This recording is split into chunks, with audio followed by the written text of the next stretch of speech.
Давайте я два слова расскажу о нашей компании. Национальная издательская компания «Аяр». Это ЧИК. Наверное, все знаете, да? В этом году нам 95 лет.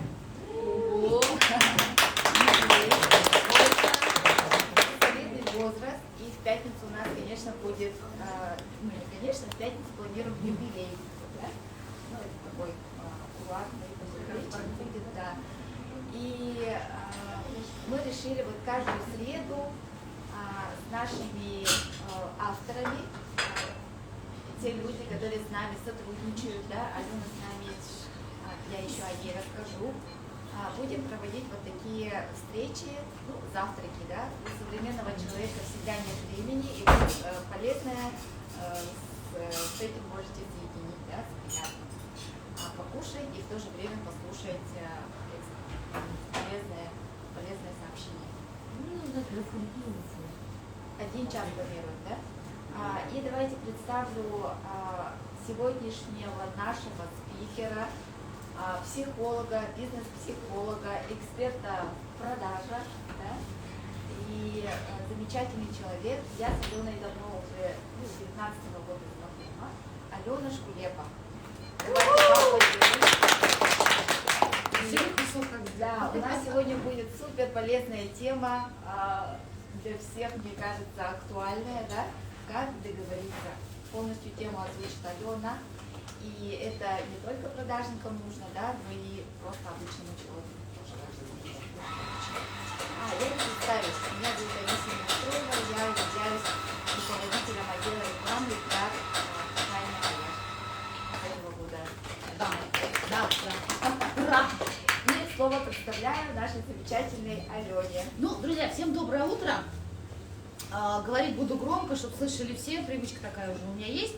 Слушайте, у нас с вами сегодня тема заявлена, как договориться с кем угодно, как угодно и когда угодно. И так далее. Вот. Но, собственно, понятно, что одна из целей, это, конечно, мне дать вам полезную информацию, но мне было бы очень удобно, если бы мы с вами все-таки работали в диалоге. Потому что как я не очень люблю лекции читать, а если читаю, меня там может занести. Я вам могу дать, что не надо, и наоборот, там, а не дать то, что бы вы хотели. Поэтому скажите, пожалуйста, вас в этой теме-то чего заинтересовало? Давайте так. Да. Потому что, не случайные люди сюда пришли, и тем-то понятно, что там, когда про любовь, ты там на продаже не идешь, или когда там на продаже, ты про любовь не сильно. Хотя одно к другому, кстати, имеет прямое отношение, потому что книжка-то моя как раз и называется «О продаже с любовью». Как-то я соединила эти две вещи, но потом про нее вам расскажу, если будет у вас желание про нее послушать. Окей, давайте, немножко перезнакомимся. Нас, кстати, не очень много. Часть людей я знаю, собственно, в нашей замечательном городе не знают друг друга совсем, как-то очень странно получается. Вот, я, например, широко известна в узких кругах, да? Поэтому понятно, что там где-то встречаемся, где-то не встречаемся. Окей, давайте, немножко расскажите, чего в этой теме вам стало интересно, почему, собственно, вы решили пожертвовать или, наоборот, подарить себе это утро. Поехали! Можем с галерки начать. Там девушки там тихонечко присели, рассказывайте, чего вас в этой теме заинтересовало.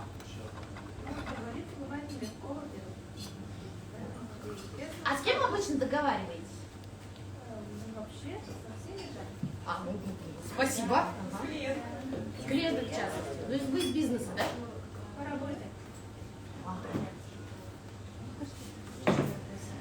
Иногда хочу, но не получается. Вань, спасибо большое. Я привыкла видеть всех. Да, смотри, лучше Большой брат следит за мной. Спасибо большое за заботу. Хорошо, добавите что-нибудь еще. Ясно, окей, не вопрос. У нас есть мужчина. Здравствуйте. Это, спасибо, всегда счастье и редкость. Особенно без завтрака. Рассказывайте, а вам чего в этой теме стало? В сентябре прочитал книгу, законспектировал Джо Джирарда, как продать что угодно. У вас очень схоже. Так, слушайте, концепция одна и та же, да? Хочу стать экспертом по продажам, хочу узнать новое что-то. Классно. А вы эту книжку читали мою? Нет, я Джо Джирарда. Просто вы сказали, там схоже что-то. Просто по теме, да, скорее всего. Да. Окей, хорошо, поняла вас. Спасибо большое, услышала. Здравствуйте. Меня зовут Роксана. Я работаю в сфере продаж. Также хотела бы научиться продавать что угодно. Что угодно. Классно. Сейчас я начну грустить. Ну ладно, хорошо. Давайте, девушки замечательные, которые прям передо мной. Рассказывайте, вам чего в этой теме интересно, как вдруг стало? Меня зовут Ирина. Я тоже постоянно общаюсь с людьми. Я другой личности, и до этого тоже была такая сфера именно вот по продажам, по общению, по ресторанам. И вообще мне очень интересно именно найти подход к человеку. Подход какой-то такой, но именно вот в менеджерской части. То есть что-то действительно дать ему то, что он хочет. Класс, слушайте, вы прямо от базовых вещей начинаете сразу о том. Спасибо большое. Давайте еще хотя бы несколько пару слов, не прошу всех не заставлять. Я вот поняла, что в последнее время как-то застопорилась и захотела просто выйти так из зоны комфорта, там, пообщаться, послушать, потому что это тоже очень важная тема мне по работе. Класс, здорово, спасибо большое. Зарядиться энергетикой. А, да, я поняла, да? Включайте, где у нас там? Хеллоу. Да и так далее. Окей, ну что, друзья, давайте тогда про тему, которую... Валя, хочешь что-нибудь сказать? Ну, если есть желание, естественно, Я пришла, потому что, во-первых, у меня было относительно свободное время, во-вторых, сегодня чудесная погода, в-третьих, я хотела встретиться с Аленой и с Октябриной. Вроде вместе работаем, но никак не видимся. Да. И я купила книжку уже о продаже с любовью, но я так ее не открыла. Почему-то. Ну, я там открыла, я там прочитала, несколько какие-то части, но мне интересно. И, если честно, мне просто интересна твоя личность. Спасибо большое. Ну, ты вообще приятно стал писать. Ну, хорошо. Значит, давайте я немножко расскажу все-таки про, даже не про книжку, наверное, а про ту тему, про которую мы сегодня с вами будем разбирать. Конечно, я думаю, что вы понимаете, что продать что угодно, как угодно и кому угодно практически нереально. Да, прям мне бы очень хотелось, чтобы мы немножко с вами на землю спустились. Знаете почему? Ну просто потому, что человеку это может быть не нужно. Если мы продадим ему то, что ему не нужно, риск того, что он к нам вернется, он очень-очень снижается. Но при этом по продажам, вот сколько я работаю с продажниками различными, начиная от таких, вчера, например, у меня риэлторы были, это сложная продажа. Там магазин это попроще продажа, опять же смотря, что продают. Но при этом есть такая особенность почему-то у наших продавцов, это, да, люди путают слово навязчивость и слово целеустремленность, настойчивость. И это очень важно не путать. Потому что если к нам пришел клиент, или он у нас где-то в базе есть, или каким-то образом он вообще существует, ну там, не доработать с ним – это недоработка продавца.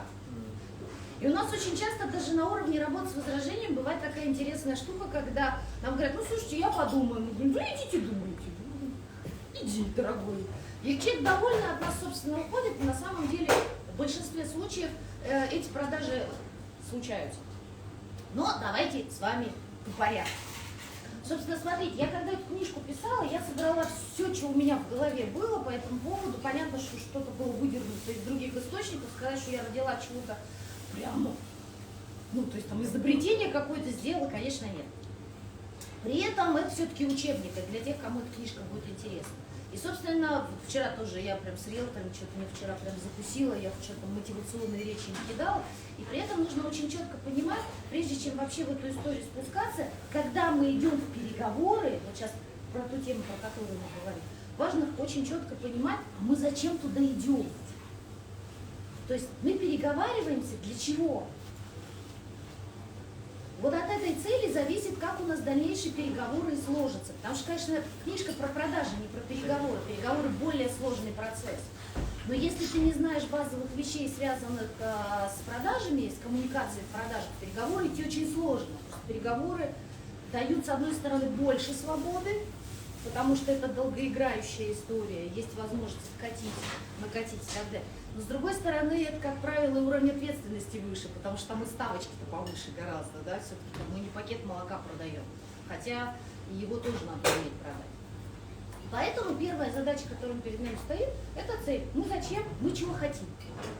Вот ради интереса вас поспрашиваю, да, повспоминайте ближайшие переговоры, которые у вас были там вот не так давно, вы чего хотели от них? Можете кто-то сказать? Это же причем не обязательно клиентская история, это же может быть и история как раз вообще там с мужем. Там, чего мы хотели достичь в ближайших лет. Я вообще изначально, кстати, книжку хотела писать вот так прям в контексте коммуникации и семейной. Но редактор мне сказал, определись, женщина, про это или про это. И пришлось все примеры про семью выдрать оттуда, ну потому что иначе там совсем мы растеклись мыслью по древу. Вспоминайте, не буду сейчас каждого из вас там вопрос этот делать, но вспоминайте, какая цель.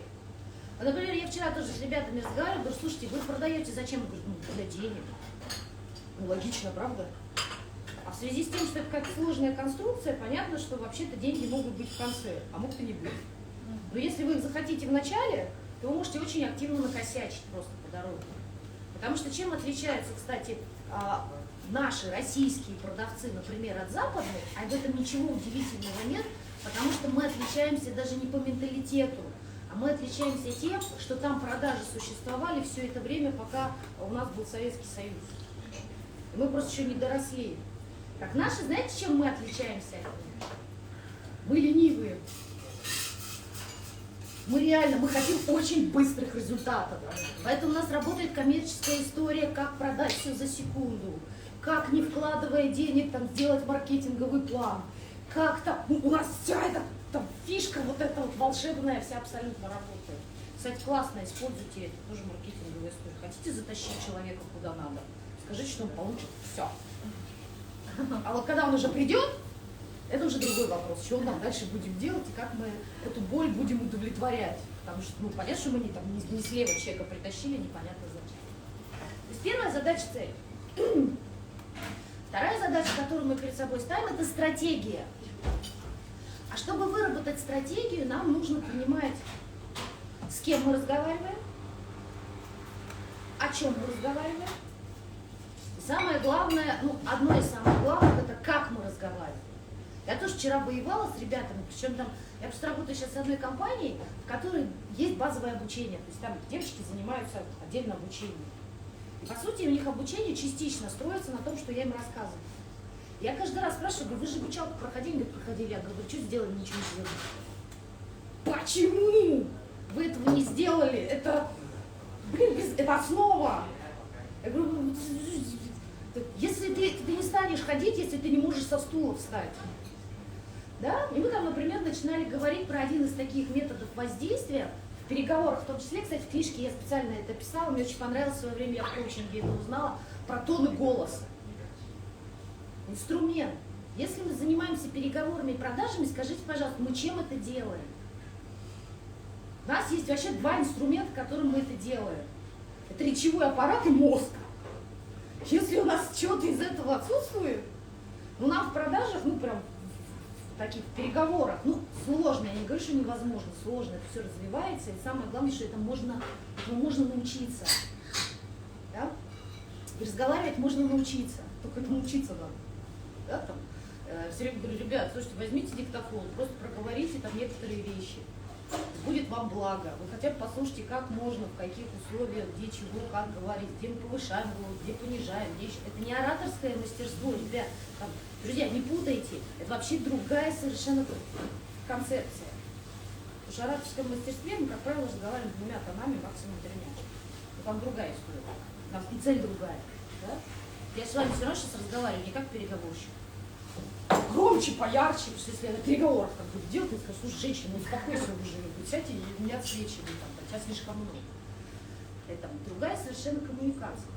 Поэтому прежде чем идти вот в эту историю, связанную с как договориться с кем угодно, как угодно, нужно развивать очень активно гибкость собственную, коммуникативную. Вот эту способность разговаривать с разными людьми на разных языках. Это совершенно не важно там про язык с точки зрения якутский, русский или английский. Хотя там везде специфика есть, всегда каждый язык имеет определенную специфику коммуникативную. А с точки зрения, как мы это делаем. И, кстати, очень часто я слышу такое возражение, здесь, кстати, в Якутии, о том, что якутский народ, он другой. И на него это все не действует. Вот прям вообще не работает. А я не соглашусь, знаете почему? Потому что когда я в 2011 году ставила первых администраторов Сбербанка, от них шарахались ровно месяц. Через месяц их начали искать. Еще через 2 месяца и в них начали очень активно нуждаться. А через 3 месяца, когда мы меняли этих ребят, я помню, мы так смеялись, у нас действительно была концепция, 3 месяца они отрабатывают, потом мы их лучших убираем, забираем в штаб.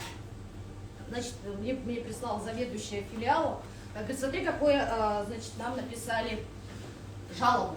Уберите эту дуру, верните старую. Да. То есть мы за 3 месяца приучили людей к тому, что есть вот такие вещи. И приучить людей к тому, что можно улыбаться, разговаривать по-человечески, совершенно спокойно можно. И вообще пофигу, кто какой там концепции и ментальности. Да? Это я, кстати, вот на прошлый день просто с района вернулась, они мне очень долго пытались объяснить, почему здесь это не работает. Я говорю, потому что вы это не делаете. Это не работает. Да, какие-то такие вещи. Теперь по поводу стратегии. Когда мы с вами вырабатываем стратегию в переговорах, мы должны понимать, это будет многоходовка. Да? Вот когда мы цель поставили, окей. Вот у нас, допустим, если мы возьмем клиентскую историю, или даже возьмем домашнюю историю. Мы, например, знаем очень хорошо своего супруга или супругу. Мы понимаем, что то, что мы хотим сделать, сразу не получится. Надо сначала туда покидать удочки. Правильно? Значит, первая цель коммуникации – покидать. Зерен пусть порастет. Да? Вторая ступень. Мы там рассматриваем как? В зависимости от того, с кем мы разговариваем.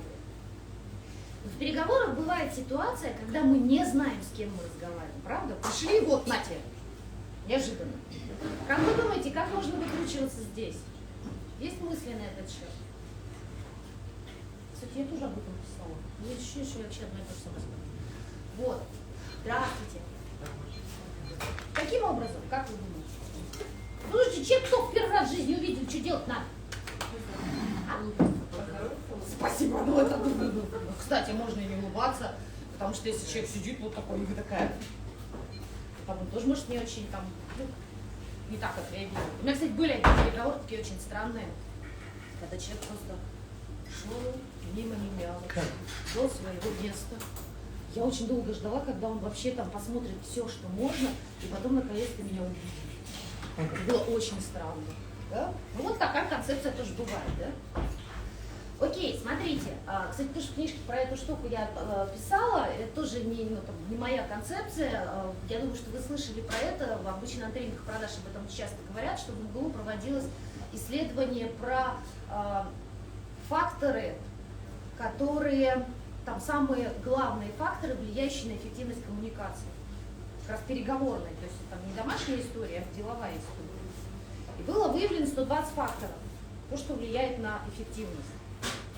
Из них, я в книжке написала, по-моему, 21 я там самый важный привела. Как вы думаете, что стоит на первом месте? Какое коммуникативное умение стоит на первом месте? То есть, что нужно уметь с точки зрения общения, чтобы, ну, прям, наша коммуникация с неизвестным человеком была успешной? Ваши версии? Да, давайте. А? Ну, контакт глазами это скорее не фактор, это там, ну да. Вот мы что ж так долго смотреть не можем? Слышать и слушать, да? Вот спасибо, это на 3-м месте, кстати, стоит. Как ни странно, на 3-м. Ну, слушайте, ну опять же, вот если мы про уверенность внутренняя точно, но если мы внешнюю уверенность очень сильно проявляем, то тоже тут вопрос, кто перед нами находится. Да? Я на самом деле нашла эту штуку про типологию клиентов, она, конечно, общая, потому что психологи меня поймут, там все, что типология, оно как бы всегда не учитывает неких тоненьких вещей, да? Но в целом мы достаточно быстро можем понять, кто перед нами находится по поведению. И это такая первая реакция. И от этого можем тактику поменять, потому что есть люди очень яркие, уверенные в себе, эмоционально открытые, а есть люди неуверенные в себе и эмоционально закрытые. И с ними, с каждым нужно работать по-разному, естественно, и входить в коммуникацию с ними нужно по-разному.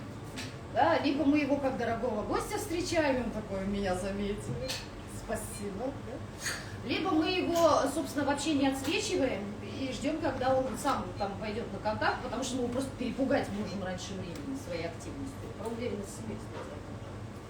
Но возвращаясь к теме про вот эти факторы, влияющие на эффективность коммуникации. На первом месте стоит интерес к собеседнику и его потребностям. То есть, когда мы идем в незнакомое место с незнакомыми людьми, прежде чем разговаривать о деле, неплохо бы его узнать. Интерес к собеседнику и его потребностям следующая вещь. А чего у вас? А как у вас? А как вы себе это представляете? А что вы думаете? Очень часто, кстати, в продаже встречаюсь с историей про то, что очень большое внимание отдается презентации. Огромное. То есть мы там долго что-то рассказываем. Там это вот так, а это вот так. А еще мы вот так можем, и вот так можем, и вот так можем. На самом деле презентация, слушайте, это 4-5 предложений максимум. Самых вкусных, которые в точку попадают в боли нашего клиента или там, собеседника. Например, приходишь к мужу, я хотела это описать в книжке, мы это выкинули, и спрашиваешь, а ты хочешь у него денег попросить? А я не гнушаюсь у мужа денег попросить, потому что, как он мне однажды сказал, что ему это льстит, я сказала, не вопрос.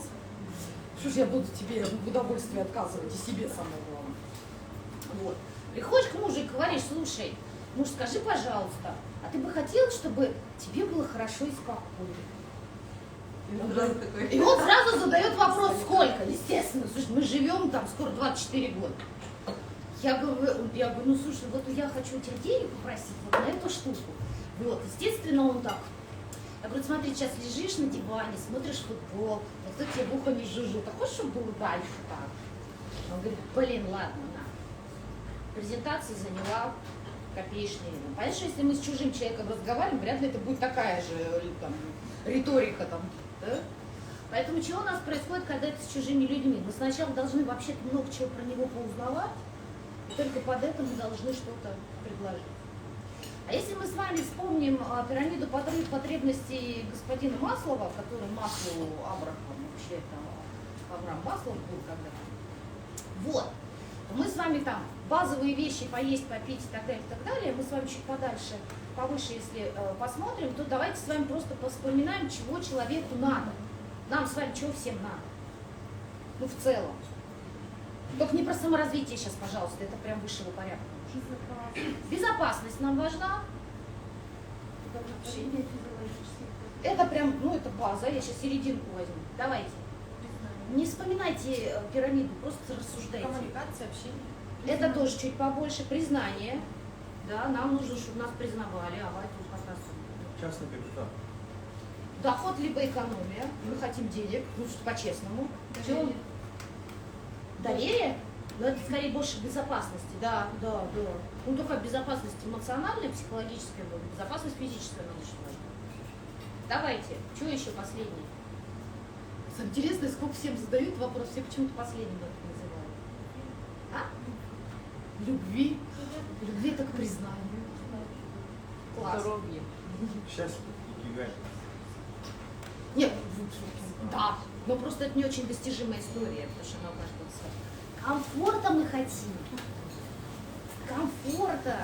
Россияне не про комфорт. У нас там каленым железом из нас комфорт. Мы там, потерпите, нормально все. Да? Если мы с вами про эти вещи возьмем, то в принципе каждый раз в переговорах вот эти потребности участвуют. И когда мы разговариваем, понимая, какие потребности у нашего оппонента есть, ему сейчас чего важнее? Про комфорт, про признание, там еще там через слэш престиж можно сделать. Да? Все-таки это такая уже более повышенная.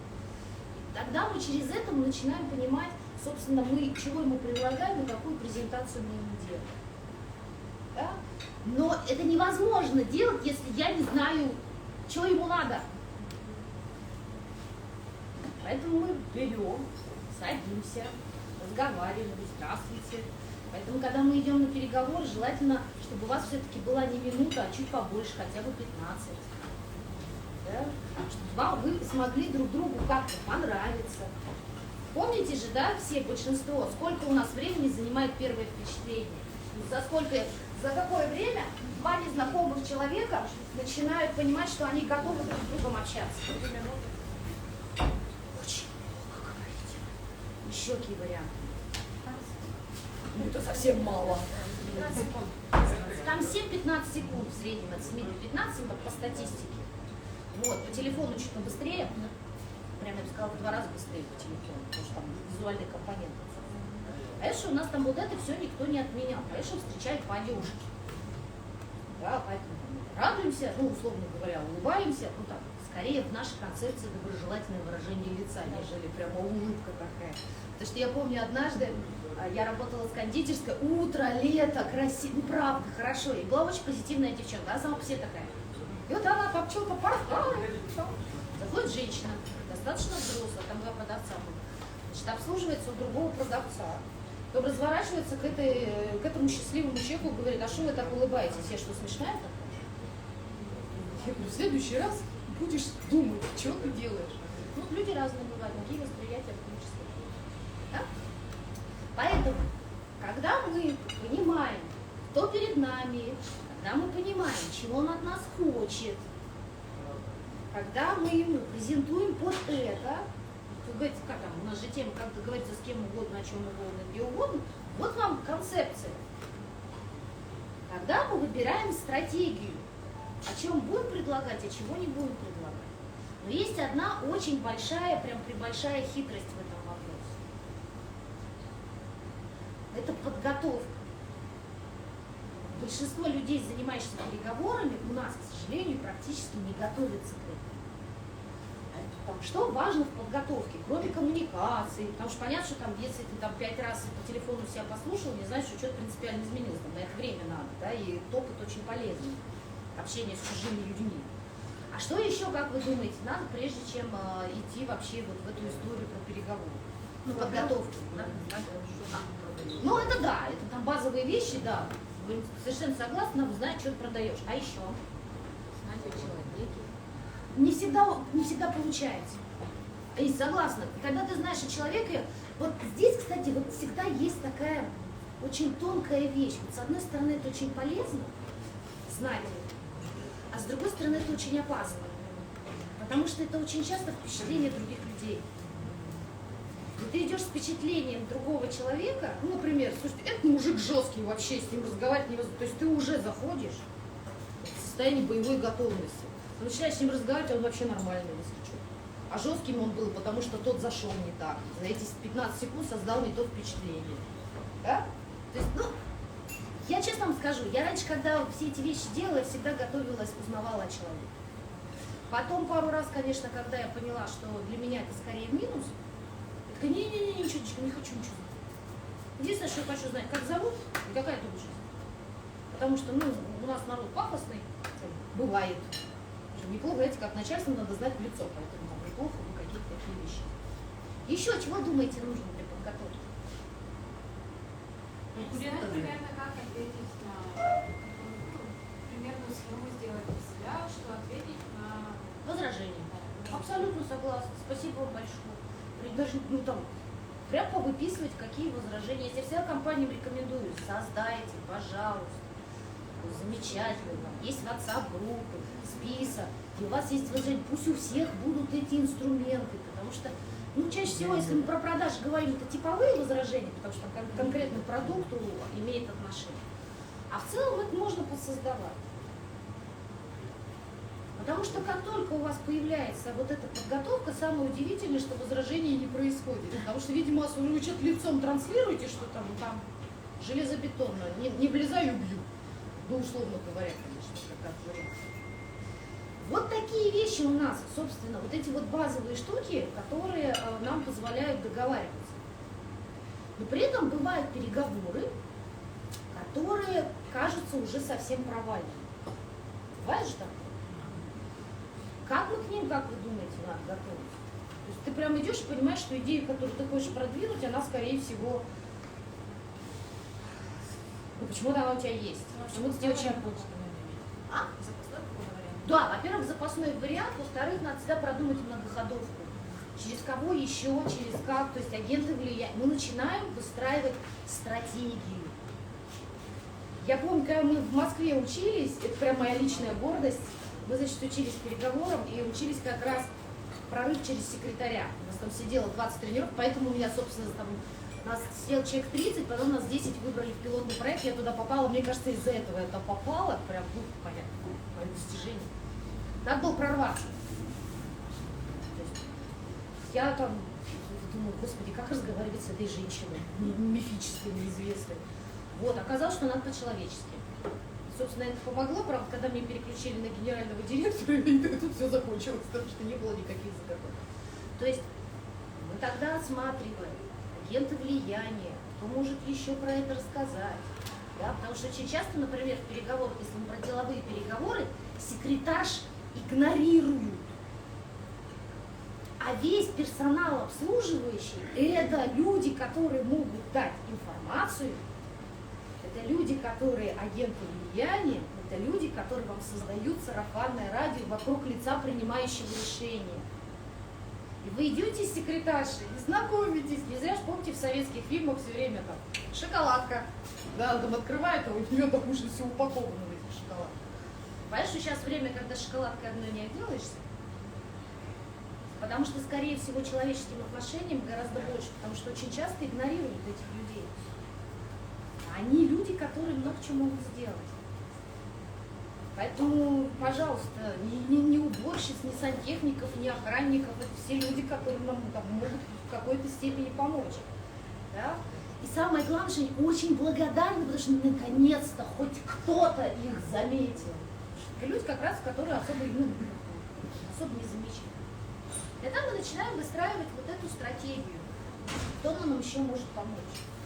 И чем сложнее в перспективе вы подозреваете, у вас будут переговоры, чем там, дальше многоходовку надо сделать. Потому что если здесь не вышло, у меня должен быть вариант вот здесь. Если здесь не вышло, вот здесь. То есть мы прям простраиваем эти риски, которые могут возникнуть.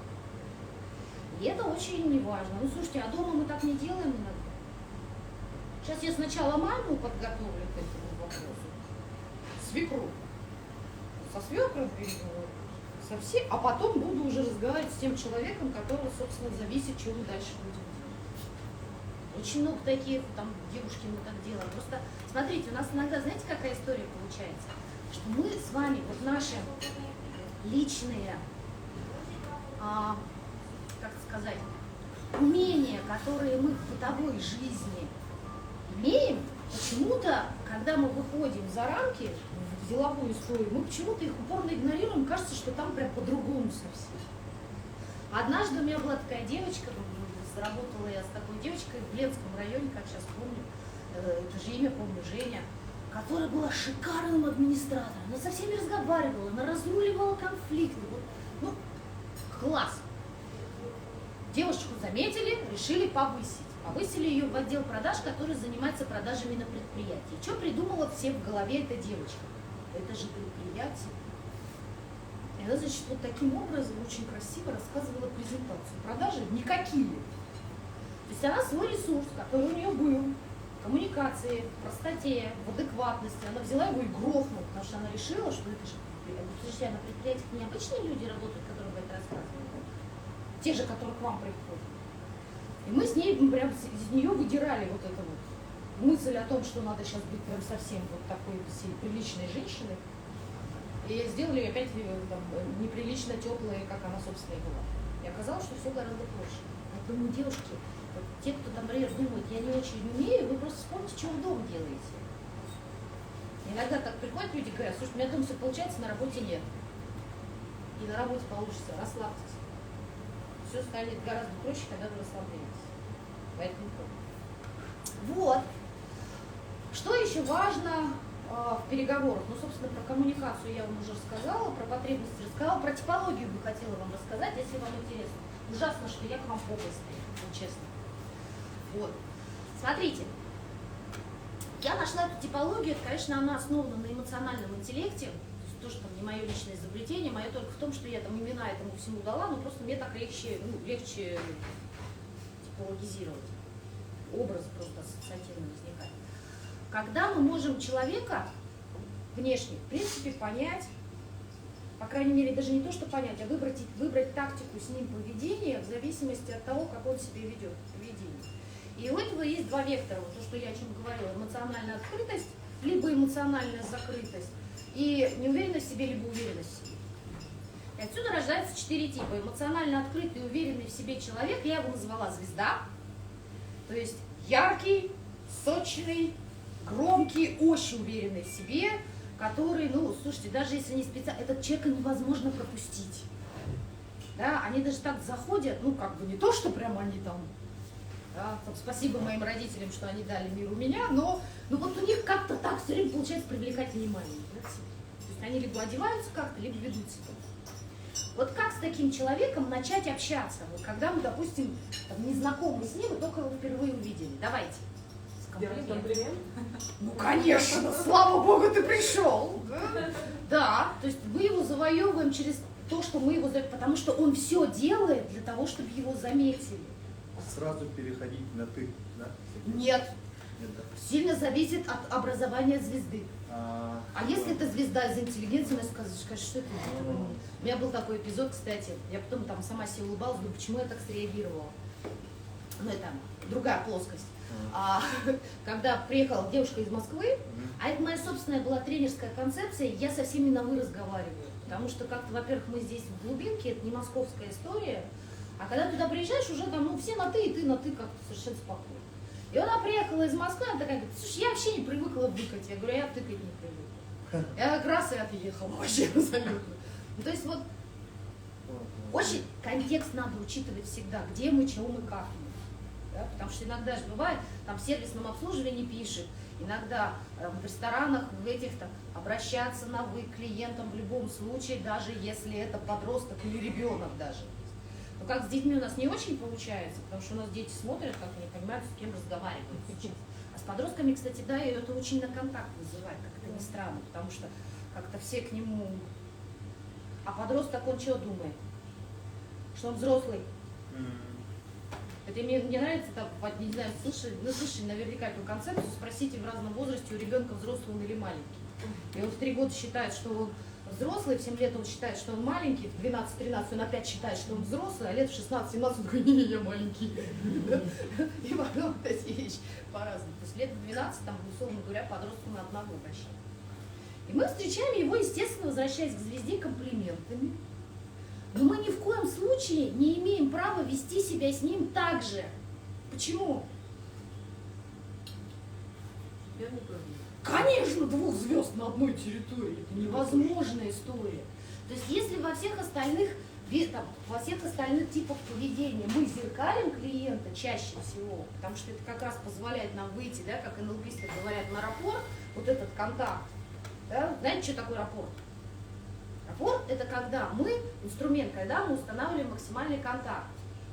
А максимальный контакт можно устанавливать подстройкой по голосу, по тексту, по выражению лица, по телу и так далее. Вспомните, пожалуйста, как только у нас наступает весна, туман сходит, и подружек очень видно. Через какое-то время мы начинаем ходить в ногу. Все, мы на контакте на полу. Да? Ну, то есть такая нормальная история.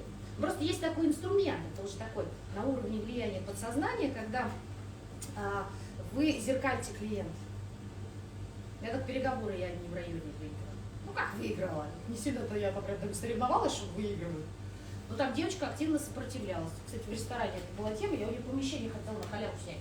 Ну, там брать не буду, мне важно было денег, я тогда еще делала. И мы прям вот так вот, она вот так вот со мной разговаривала, и мы с ней вот так прям шли, разговаривали, общались там, и так далее, она прям зажата, и я как-то с ней точно так же, так ручки расслабила, говорю, ну хорошо, мы договорились. Некомфортно, во-первых, в таком состоянии, во-вторых, ну, с ней на одной волне были очень хорошо. Я прям это, эксперименты, да, в том числе. Мы звезду зеркалить нельзя. Файт! А вы гребете. Поэтому чуть меньше, чуть проще. Вчера тоже с риэлтором так смеялась. Говорит, надо, говорит, ее на землю опустить. Я говорю, я хочу посмотреть, как вы это будете делать. Как звезду опустить на землю. Хотя задушат вообще, в зародыше абсолютно. Хорошо. Давайте посмотрим с вами дальше. Например, тип, еще один такой тип, как человека, который эмоционально закрыт, но при этом уверен в себе. Представили себе такого человека? Кстати, эмоциональная открытость, как вы думаете, это что такое? Забыла спросить, прошу прощения. Как мы поймем, что перед нами эмоционально открытый человек? Вера идет на контакт? Легко идет на контакт, и вы сказали? Да, Энергетика. да, да, еще? А еще есть один параметр, который, Эмоциональная. ну, прямо уж вот так не ходит. Ну, типа, так, Ну, слушайте, во-первых, вот эта закрытая поза, это защитная поза. Эмоционально открытый человек может точно так же защищаться, как и эмоционально закрытый, совершенно спокойно. Да? Мне еще очень часто говорят, что эмоционально открытый это позитивно. Неправда. Эмоционально открытый человек, у которого на лице понятна эмоция. Я понимаю, что у него тут изображено. И это может быть как радость, так и ярость вообще. Да, то есть чем я по нему вижу, что с ним. А есть люди эмоционально закрытые, которые вот ровные. Есть прям совсем клинический случай, когда я помню, я давала обратную связь по результатам тестирования одному бухгалтеру. Он смотрел на меня 15 минут. Я говорю, вам все понятно? Да-да, продолжайте. Я вообще не поняла, понравилось, не понравилось, хорошо, плохо. Так, как это? Она говорит, не, нормально все, и ушла. Эмоционально закрыт. Может быть, вполне возможно. Ну, там у меня другая немножко задача стояла. Ну, то есть просто человек, у которого не очень понятно, какие на лице эмоции. Или они немножко подстерты. Просто там человек не очень эмоциональный, конечно. Так вот, если мы с вами про эту типологию возьмем, то получается эмоционально закрытый и уверенный, все у меня просто в голове графики, поэтому, то это такой человек больше делового типа. Четкий, конкретный, понятный. Он уверенный в себе, поэтому он нормально говорящий. Слушайте, тут люди все нормально разговаривают, то есть это не клиническая история совершенно. И так далее. Как с таким человеком мы начинаем общаться? Вот так что ли? Ну вот так, мы не будем общаться, ему наши эмоции 300 лет в обед не упали. ну, это так же сменилось. Как правило, такие люди очень спешат, и они очень конкретны. Да. Поэтому убираем эмоциональность, включаем четкость, конкретность, скорость. И они очень ценят экспертность, потому что экспертность равно скорость. Поэтому если там вы что-то не знаете, и еще не дай бог вы не уверенно говорите, ой, вы знаете, я не знаю, как вообще это. Вы говорите, слушай, дай мне там главный кто, давай. И да не потому, что он к вам плохо относится, а потому что ему просто некогда вот этой фигней заниматься, вас воспитывать сейчас. Да, то есть у вас вот тактика поведения следующая. Да? Здравствуйте, проходите, присаживайтесь, чем могу помочь? Сейчас, минут, сейчас все. Пошла, даже если не знаешь. Там нельзя говорить, я не знаю. Берешь, говоришь, минуту, пошла, быстро мне сказали, что мне сказали. Это голос. Опять же, да, вот знаете, у нас вот так вот, а простите, как выкручиваться надо. Угу. Давайте посмотрим еще один тип. Пусть это опять же будет эмоционально открытый и неуверенный в себе. Как вы думаете, представляете себе такого человека? Легко говорить. Такой добродушный, очень теплый, он же эмоционально открытый, вот он как раз там больше про позитив, но при этом в себе не уверенный. Как нам с ним себя вести? Я очень люблю этих товарищей. Они правда покупают мало, Да. потому что они приходят что делать? Разговаривать. Говори. Да. И они приходят, вам нравится. И нас кажется у нас, что мы так классно пообщались, только ничего не продали. Да? Поэтому с ними, например, надо их зеркалить, вот здесь как раз надо. Они, кстати, очень часто, если мы говорим про магазинную какую-то историю, даже про переговорную, или вы куда-то их позвали, они очень часто начинают со слов: ой, как у вас здесь здорово. Они вам больше дают комплиментов, чем вы. И хуже нет в ответ на это получить: ага. У меня был такой, я здесь магазин, у меня как раз добродушное состояние, покупательское, у меня в добродушном покупательская высокая способность. Это ужасно просто. И я такая: ой, какие у вас классные тут штучки, что? Она такая: ага, и пошла. Думаю, ну ты балда вообще, ты мне сейчас черта лысого продать могла вообще. Ну и не надо сэкономить. Я так прям расстроилась, думаю, как это, я ей комплимент, а она мне вообще в ответ мой. То есть мы в ответку что-то даем. Но при этом все время переводим на суть разговора. Да? Ну, вот такая история. Понятно, да, примерно? Но и самый сложный эмоционально закрытый и неуверенный в себе, самый сложный тип. Я его назвала робким, хотя, конечно, это такое очень условное название. Вот, да. Человек, который не очень понятно, что на лице, и который еще и не разговаривает практически. Как мы, кстати, с вами поймем, что перед нами такой человек? Робкий. Как чекист сидит молча. Владимир Владимирович. Да. Ну, Владимир деловой товарищ, конечно. Не экспрессивный, конечно. Ой, ну, в смысле, не звездный, конечно. Звездный, это больше Жириновский, конечно. Глазами смотрит. Да, глаза не смотрит, ну, то прям отводит глаза. В магазинах очень хорошо видно, им говорят «здрасте», он такой и пошел. Этим людям очень важна эмоциональная и физическая безопасность, и они, скорее всего, когда-то были напуганы. Либо они очень не уверены в себе, стесняются, это молодежь может быть, да это кто угодно может быть. Кстати, мы сами себя иногда так себя ведем, когда дорогая покупка, а мы вообще-то не боимся, что нас сейчас обманут. Да? Девочки, бывает такое, что вы боитесь деньги потратить? Бывает. Да? Как мы в магазин заходим, когда деньги боимся потратить? Вот так. И тут встает продавец и говорит «здрасте!» и побежал. Да, подальше от этой всей истории. Потому что это тоже такое робкое поведение. Я скажу, придушная какая-то. Не придушная. У меня есть четкая задача. Я боюсь. То есть, там, допустим, про звезду можно сказать «я хочу внимания», про делового «я хочу дела». Дело, конкретно дело. Про робкого «я хочу, чтобы меня не трогали, не замечали, я боюсь». А про добродушного «я хочу, чтобы меня любили». Звезда не хочет, чтобы ее любили. Звезда хочет, чтобы ей восхищались. Это разные вещи. Вот вам минимум 4 тактики. Понятно, что людей чистых не бывает, поэтому если мы посмешиваем, там не бывает добродушных деловых. И не бывает практически робких звезд. Ну, это как клиническая история уже совсем. То есть ты либо звезда, либо это, как перебор. А вот сочетание, например, робкого с деловым совершенно спокойно. То есть, например, человек на самом деле боится, все-таки видит, что надо разговаривать или еще что-то делать, и начинает очень четко выстреливать, что конкретно ему надо. То есть он готовится к этому. Да? Или бывают деловые звезды? Вообще трешовые люди в обслуживании, потому что они нас, если что-то не так, они мочат нас и эмоционально, и вот документально. Я говорю, ну, хана вам, конечно, понял? Сначала мы орали, а потом еще и вкатили что-нибудь в конце. Вот это чаще всего деловые звезды делают. Не деловые звезды, а звезды деловые. Чего компонента побольше просто надо посмотреть. А бывают, кстати, добродушные, которых мы не заметили, и как-то не сильно их полюбили, и они в звезды сваливаются. Типа, я не понял, что это вообще ко мне-то, как, что за ага? И они туда. Либо наоборот, бывает звезда, мы так полюбились, как, какой вы восхитительный. И он такой, да, я такой. И в добродушку сваливается. Тоже замечательный рассказ, почему он дошел до такой жизни. Что никак не могу найти, наконец-то вы меня заметили, и так далее, и так далее.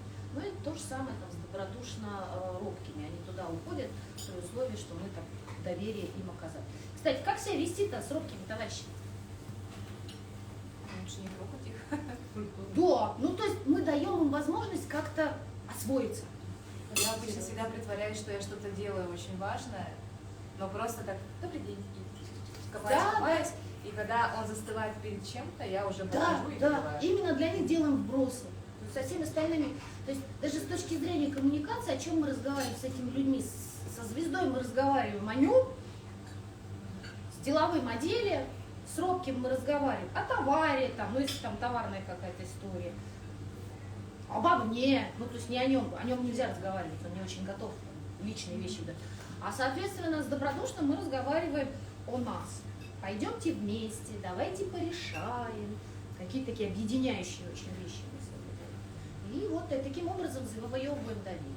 Потому что переговорный процесс, как можно кому угодно, чего угодно и как угодно, когда мы вызвали доверие. Когда мы понимаем, что нам можно доверять.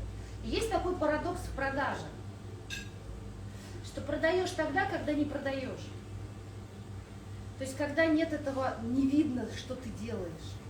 когда ты делаешь это для людей. Почему я эту книжку назвала «Продаж с любовью», потому что там без вот этого, без там, желания помочь, без такого человеческого компонента в продажах очень трудно было. Даже очень жестких и крутых. Я помню, мы в Москве тогда разговаривали там, в центральном аппарате, слушайте, а как крутые переговоры проходят? Я говорю, так и проходит. Если друг другу не зашли, просто меняют команду. Потому что, ну а как? Я не хочу с ним разговаривать, потому что мне не понравилось, уберите этого человека. Меняем на нового. Но там же другие тактики. Например, переговоры всегда делаются стенка на стенку, желательно с физическим преимуществом. Да? Есть такая тактика. Когда там, это, кстати, в американских фильмах очень часто видят, пойдем со нами. Че пойду? Просто тупо сидишь и разбиваешь щеки. Ты вообще не понимаешь, твоя задача просто быть. Да, там. Потому что их двое, а вас четверо. У вас физическое преимущество. Вот мы люди так реагируем на эти вещи. Один классный, кстати, крутой переговорщик, мне очень нравилось, как он это делал. Он брал огромные паузы, когда был ступор в переговорах, когда вообще уходил к окну и стоял. Потому что эта пауза всем неудобна, и кто-то начинал и все шел на уступки. То есть так чешется тебе, очень хочется излишне. Ну вот, друзья, время без 5, я уложилась, да, я молодец в этом смысле. Спасибо большое. Ну, опять же, есть вот эта книжка, специально ее писала, мы, конечно, там просто издательство не имело права написать, что это учебник по продажам, потому что ну, там есть определенные правила, как учебники издаются. Вот, на самом деле я писала это как учебник, здесь есть все самое важное, есть таблички, есть задания, есть упражнения, есть основная концепция, примеры и все, что с этим связано. А те, кто работает в магазинах, там даже в конце, если у кого-то, у меня даже есть там тест по продаже, себя проверить, какую главу перечитать. И есть даже примерный алгоритм работы с покупателями, я там специально сюда заложила, это уже для руководителей, кому нужно какие-то вещи, чтобы от чего-то было отталкиваться. Вот. Так что, если вам интересно, пожалуйста, я принесла с собой несколько экземпляров. Вот. Спасибо. Ну, если есть какие-то вопросы,